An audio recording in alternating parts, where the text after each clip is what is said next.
नमस्कार, स्वागत है आप सभी का प्रशासनिक गुरुकुल की इस गुरु सीरीज में, जिसमें हम यूपी पीसीएस की जो 14 मई की परीक्षा है उसके लिए सबसे संभावित प्रश्नों की चर्चा आपके साथ में कर रहे हैं।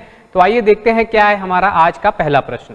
पहला प्रश्न है हमारा, हाल ही में प्रारंभ न्यू इंडिया लिटरेसी प्रोग्राम। तो ये हाल ही में लॉन्च किया गया है, किसके द्वारा? मिनिस्ट्री ऑफ एजुकेशन के द्वारा लॉन्च किया गया है। पहले जो एजुकेशन फॉर ऑल के नाम से कार्यक्रम चल रहा था उसी का नाम अब क्या कर दिया गया है, टर्म्ड एज एडल्ट एजुकेशन। तो एजुकेशन फॉर ऑल से बदल करके एडल्ट एजुकेशन कर दिया गया है और मिनिस्ट्री ऑफ एजुकेशन द्वारा न्यू इंडिया लिटरेसी प्रोग्राम शुरू किया गया है। तो इसमें पूछा गया है कि न्यू इंडिया लिटरेसी प्रोग्राम का लक्ष्य किस निरक्षर आयु वर्ग को लक्षित कर रहा है, मतलब किस आयु वर्ग के लिए कार्यक्रम चलाया जा रहा है। तो ये है 15 वर्ष एवं अधिक आयु वर्ग के लिए, covering non literates of the age of 15 years and above. और इसमें 5 करोड़ लर्नर्स को जो है उनको बेसिक लिटरेसी और न्यूमरेसी सिखाई जाएगी। और इसके अलावा एक महत्वपूर्ण शब्दावली है यहाँ पे, ऑटलस। एटलस जैसे होता है वैसे ही ऑटलस है, तो यानी ऑटलस का मतलब है online teaching learning and assessment system. Online teaching learning and assessment system, OTLAS, इसको जरूर याद रखिएगा, ये शब्द महत्वपूर्ण है, ये अलग से भी आपसे पूछा जा सकता है। तो इसका प्रयोग इसमें किया जाएगा जिसके माध्यम से लिटरेसी और न्यूमरेसी उन लोग को सिखाई जाएगी, जिसमें एनआईसी, एनसीईआरटी, एनआईओएस की भी भूमिका रहेगी। और अगर कुल बजट पे भी आपसे इसमें एक प्रश्न पूछा जाता है, क्योंकि जो भी नई योजना आती है महत्वपूर्ण होती है, उसमें बजट से जरूर प्रश्न होता है। तो इसके लिए लगभग 1000 करोड़ आप याद रखिएगा, एग्जैक्ट है 1037 करोड़, लेकिन लगभग 1000 करोड़ अगले 5 वर्षों के लिए इसमें निर्धारित किया गया है।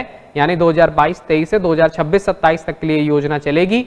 तो यही सही उत्तर होगा, 15 वर्ष एवं अधिक। और कहां से प्रश्न बन सकता है? एज ग्रुप से बन सकता है, मिनिस्ट्री से बन सकता है, टोटल बजट से बन सकता है, आउटलेस से बन सकता है, ये सारे प्रश्न बन सकते हैं। और एडल्ट एजुकेशन, ये 5 तथ्य इसमें आपको याद रखना जरूरी है। अगला, भारत की अध्यक्षता में G20 की शेरपा बैठकों के संदर्भ में सही सुमेलित युग्म चुनना है। तो G20 में बहुत सारी बैठकें हो रही है, इसमें शेरपा बैठक सबसे महत्वपूर्ण होती है। तो पहली जो शेरपा बैठक हुई थी वो कहां हुई थी? उदयपुर राजस्थान में हुई थी दिसंबर में। ये फर्स्ट शेरपा मीटिंग दिसंबर में हुई थी उदयपुर में। और दूसरी जो अभी चल रही है इस समय, वो कहां पे? कुमारकोम केरला में चल रही है। तो ये इस समय कुमारकोम केरला में चल रही है, 2 अप्रैल 2023 तक ये चलनी है। और जो G20 का ध्येय वाक्य है वसुधैव कुटुंबकम, इसको जरूर याद रखना है। कहां से लिया गया ये भी हमने पिछले वीडियो में बताया था, तो ये आपको याद रखना है, महाउपनिषद से ये लिया गया है। क्या? वसुधैव कुटुंबकम। तो दोनों शेरपा बैठकों के स्थल याद रखिएगा। और इसी में अभी हाल ही में द्वितीय शेरपा बैठक में इंडिया स्टैक के बारे में भी चर्चा की गई है। तो इंडिया स्टैक क्या है ये भी आपको पता होना चाहिए। डिजिटल इंफ्रास्ट्रक्चर जो पब्लिक बन रहा है, डिजिटल पब्लिक इंफ्रास्ट्रक्चर, DPI से रिलेटेड है ये, जिसमें आपका UPI, आधार, इन सब का लिंकेजेस, ये सारी चीजें इसमें शामिल हैं। तो सही उत्तर हो जाएगा, चूंकि दोनों सही सुमेलित हैं, तो सही उत्तर हो जाएगा 1 और 2। इंडिया स्टैक के बारे में पढ़ जरूर लीजिएगा एग्जैक्टली ये होता क्या है। अंतरराष्ट्रीय शून्य अपशिष्ट दिवस के संदर्भ में सही सुमेलित युग्म आपको बताना है। तो अंतरराष्ट्रीय शून्य अपशिष्ट दिवस 30 मार्च को इसकी तिथि है, तो ये सही सुमेलित है। International day of zero waste 30 March 2023 को ये मनाया गया। UN एनवायरमेंट प्रोग्राम यानी UNEP की इसमें भूमिका है और UN हैबिटेट की भूमिका है। UNEP और UN हैबिटेट इसमें मुख्य भूमिका में है। और इसके अलावा जो थीम आपकी पूछी गई है वो क्या है? Achieving sustainable and environmentally sound practices of minimising and managing waste, यानी जो कचरा है उसको न्यूनतम करने के लिए और उसको प्रबंधित करने के लिए, मिनिमाइज करने के लिए और मैनेज करने के लिए कैसी तकनीकों का प्रयोग किया जाए जो एनवायरमेंटली साउंड हो, यानी पर्यावरण दृष्टिकोण से अनुकूल हो, और सस्टेनेबल हो, यानी दीर्घ काल के लिए सतत प्रक्रियाएं ऐसी हो, उनको प्राप्त करना होगा। ये इस बार की थीम रखी गई है। तो दोनों ही सही सुमेलित हैं, सही उत्तर हो जाएगा 1 और 2। अगला प्रश्न, हाल ही में प्रथम अंतरराष्ट्रीय क्वांटम कम्युनिकेशन कॉन्क्लेव, ये कहां पे आयोजन किया गया है इसका? तो नई दिल्ली में इसका आयोजन किया गया है, first international quantum communication conclave. इसमें किसकी किसकी भूमिका थी? TEC की, CDOT की और TSDSI की, telecom standard development society of India, TSDSI ये है। और इस कहां पे हुआ था? विज्ञान भवन नई दिल्ली में। तो ये पूछा जा सकता है आपसे। और क्वांटम प्रौद्योगिकी को लेके, क्वांटम कंप्यूटर्स को लेके भी हाल ही में काफी चर्चा में रहा है। और चूंकि पहला हो रहा है, भारत में हो रहा है और अंतरराष्ट्रीय स्तर का है, इसलिए अत्यंत महत्वपूर्ण है। तो नई दिल्ली में यह भी हाल ही में आयोजित किया गया। अगला प्रश्न, हाल ही में समाचारों में चर्चित CPACE क्या है? तो CPACE क्या है? ये आर्थिक कारपोरेट विनियमन है और ये कहां पे इसका केंद्र स्थापित किया जा रहा है? Centre for processing accelerated corporate exit, यानी जो कंपनी एक्ट 2013 के अंतर्गत जो कंपनियां सूचीबद्ध हैं, अगर वो इससे हटना चाहती हैं, कॉर्पोरेटली एग्जिट होना चाहती हैं, तो उसके लिए सीपेस संस्थान बनाया जा रहा है। कहां बनाया जा रहा है ये भी पूछा जा सकता है, तो ये जरूर याद रखिएगा, मानेसर में। मानेसर कहां पे है? हरियाणा। तो मानेसर हरियाणा में ये संस्थान बनाया जा रहा है, सीपेस।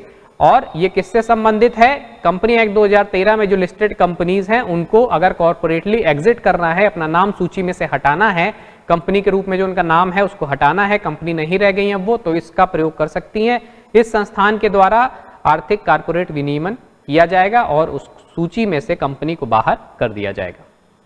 अगला प्रश्न, मार्च 2023 तक विश्व के सर्वाधिक विदेशी मुद्रा भंडार वाले देशों की सूची में भारत का स्थान कितना है? चौथा। तो ध्यान रखिएगा, ये एकदम सबसे लेटेस्ट यही है, मार्च 2023 का है। और भारत का जो विदेशी मुद्रा भंडार है वो इस समय 560 अरब डॉलर है, जिसमें से आपका जो सबसे बड़ा हिस्सा है वो FCA का है, यानी फॉरेन करेंसी का। वो कितना है? 494 बिलियन डॉलर। और दूसरा जो सबसे बड़ा हिस्सा है वो आपका है किसका? गोल्ड का। वो कितना है? 42 बिलियन डॉलर। ये दोनों सबसे बड़े हैं। और इसके अलावा SDR में भारत के पास में कितना है? 18 बिलियन डॉलर।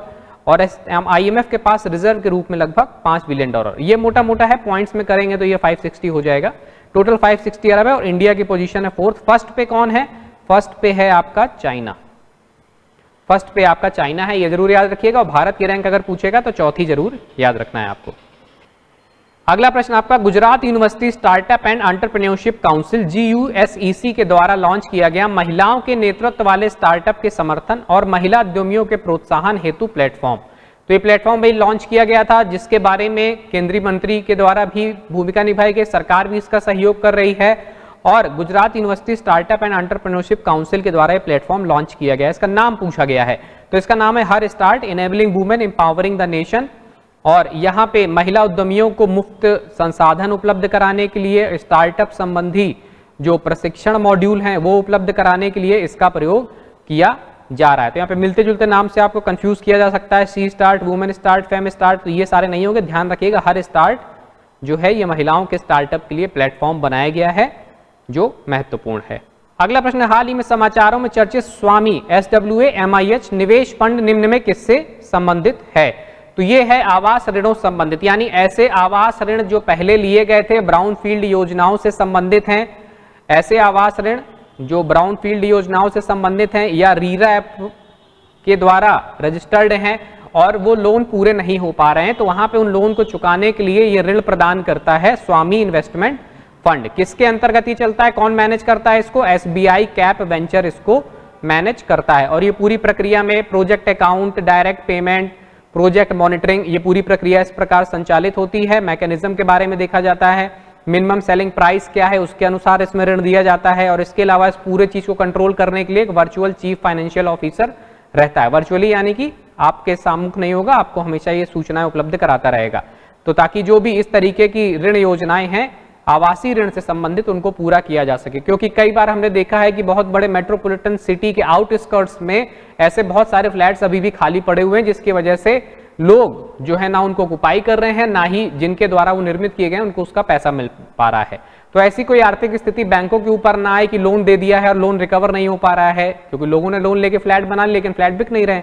तो अब इन सारी चीजों को क्रियान्वित करने की बात की जा रही है। बजट में भी इस योजना के लिए वित्तीयन किया गया है इस बार, इसलिए चर्चा में है। नाम इसका पूछा जा सकता है। तो आवास ऋण के निपटान से ये संबंधित है। कैसे आवास ऋण? जो ब्राउनफील्ड योजना के अंतर्गत या रीरा द्वारा रजिस्टर्ड और अप्रूव। अगला प्रश्न, हाल ही में किसे विश्व बैंक के नए अध्यक्ष के रूप में नामित किया गया है? तो अजय बंगा, ये अजय बंगा है, इनको वर्ल्ड बैंक के नए अध्यक्ष के रूप में, प्रेसिडेंट के रूप में नामित किया गया है जो बिडेन द्वारा। और ये कहां से पढ़े हुए हैं? ये IIM अहमदाबाद से पढ़े हुए हैं। अभी हाल ही में एक और प्रश्न बना था IIM अहमदाबाद से कि बिजनेस स्कूल जो है उसमें नंबर 1 कौन है इंडिया का? तो IIM Ahmedabad number 1 business school है। ये भी एक फैक्ट याद रखना, लास्ट वीडियो में इसको डिस्कस किया था। तो ये वहीं से पढ़े हुए हैं अजय बंगा, और इनको अब नामित किया गया है विश्व बैंक के नए अध्यक्ष के रूप में। तो इनकी नियुक्ति जल्दी हो जाएगी। भारतीय है चूंकि, और विश्व बैंक एक महत्वपूर्ण संस्था है, इसलिए इससे प्रश्न बनने की संभावना है।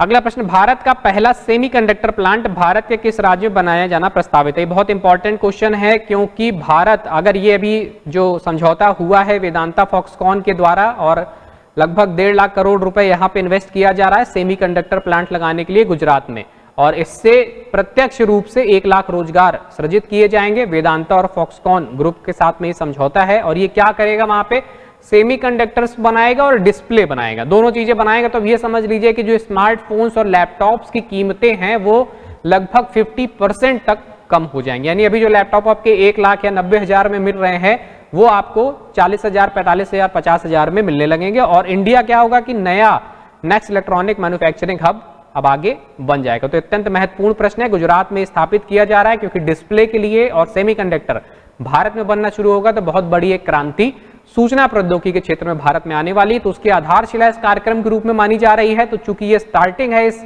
बड़ी सूचना क्रांति की, इसलिए अत्यंत महत्वपूर्ण है। भारत का पहला सेमीकंडक्टर प्लांट कहां बन रहा है? गुजरात में।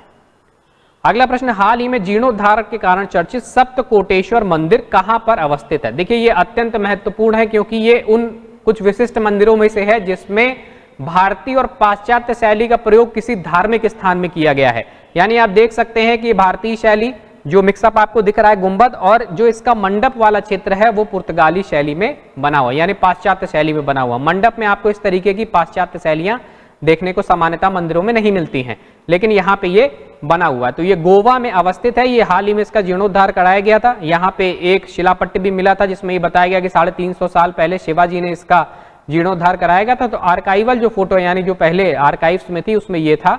तो हालांकि जो कदम्ब डायनेस्टी थी, कदम्ब राजवंश जो था, उसने 12वीं 13वीं शताब्दी में इस मंदिर का निर्माण कराया था, लेकिन बाद में बहमनी साम्राज्य जो था 14वीं 15वीं शताब्दी में, 12वीं 13वीं में बना, 14वीं 15वीं में बहमनी साम्राज्य के समय इसको नष्ट कर दिया गया।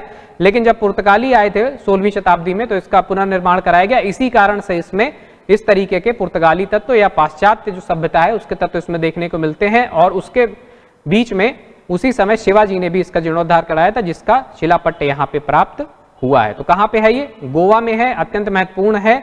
और किस भगवान से संबंधित है? तो ये भगवान शिव से संबंधित है। अगला प्रश्न, उत्तर प्रदेश के संदर्भ निम्न में कौन सुमेलित नहीं है? तो ध्यान रखिएगा, नहीं पूछा है यहाँ पे। पहला, भारत की प्रथम मानव रहित कार बनाने वाला संस्थान कौन कौन सा है? MNNIT प्रयागराज, यानी Motilal Nehru national institute of technology Prayagraj. ये एकदम सही है। इसने हाल ही में प्रथम मानव रहित कार बनाई है और ये महत्वपूर्ण है। दूसरा, ऑक्सफोर्ड ऑफ ईस्ट किसको कहा जाता है? तो इलाहाबाद विश्वविद्यालय को ऑक्सफोर्ड ऑफ ईस्ट कहा जाता है। उत्तर प्रदेश के अंदर में ये भी ठीक है। तीसरा, बदला विवाह करने वाली उत्तर प्रदेश की जनजाति कौन सी है? तो बदला विवाह क्या होता है कि बहनों की अदला बदली, यानी जिस ससुराल में आपकी बहन गई है उसी से आपको भी पत्नी की प्राप्ति होगी। तो ये गोंड में नहीं है, ये आपकी थारू जनजाति में होता है। और थारू से एक प्रश्न जो हमेशा पूछा जाता है कि दिवाली ना मनाने वाली जनजाति कौन सी है? तो वो भी थारू ही है। तो 2 प्रश्न याद रखिएगा, बदला विवाह किसमें होता है? थारू में। दिवाली कौन नहीं मनाता है? थारू। तो ये दोनों महत्वपूर्ण है। इसके अलावा वायु अपर्दन से प्रभावित जिले कौन से हैं? तो हमेशा पूछा गया है। अवनालिका अपर्दन सबसे ज्यादा प्रभावित जिला आप टिक करते आए थे प्रीवियस ईयर क्वेश्चंस में, इटावा, लेकिन अब नया प्रश्न बन सकता है। तो वायु अपर्दन सबसे ज्यादा प्रभावित जिले कौन से हैं? तो सीधे समझिए कि जो आपके रेगिस्तानी क्षेत्र के पास में जिले होंगे वही प्रभावित होंगे। तो मथुरा और आगरा इससे प्रभावित हैं। तो ये A, B, D ठीक है, C गलत है। C की जगह पे, गोंड की जगह पे थारू होना चाहिए। तो सुमेलित नहीं पूछा, तो सही उत्तर होगा C। अगला प्रश्न, केंद्रीय युवा और खेल मामलों मंत्रालय द्वारा आयोजित राष्ट्रीय युवा महोत्सव की थीम क्या थी? तो इसकी थीम थी विकसित युवा विकसित भारत 2023 नेशनल यूथ फेस्टिवल। ये सीधा सीधा प्रश्न है आपका, ये थीम पे सीधे प्रश्न आ सकते हैं। अगला प्रश्न, हाल ही में चर्चित युविका कार्यक्रम निम्न में किस संस्थान की पहल है? तो युविका का मतलब है युवा विज्ञानी कार्यक्रम, युविका।